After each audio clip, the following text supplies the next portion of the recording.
Shalom అందరికీ బాగున్నారా? పాత నిబంధన కాలంలో ఇశ్రాయేలు ప్రజలను మోసే ముందుగా ఉండి నడిపించాడు. కానీ మనకు ఈ కృపా యుగంలో ఆ దేవాది దేవుడే మన ముందు ఉండి మనల్ని నడిపిస్తున్నాడు.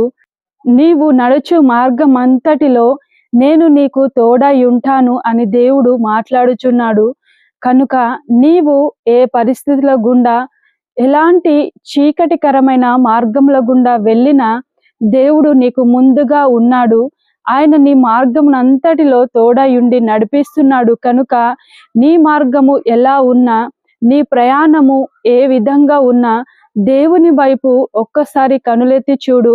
ఆయన నీ చీకటికరమైన మార్గములను వెలుగుమయం చేయగలిగిన గొప్ప శక్తిమంతుడు. అలాగే నిన్ను నిత్యము తనతో కూర్చుండబెట్టుకునే గొప్ప అవకాశాన్ని, ఆ పరలోక రాజ్యమును నీకు అనుగ్రహించి ఉన్నాడు. కనుక నిరీక్షణతో దేవుని వైపు చూడు. God bless you.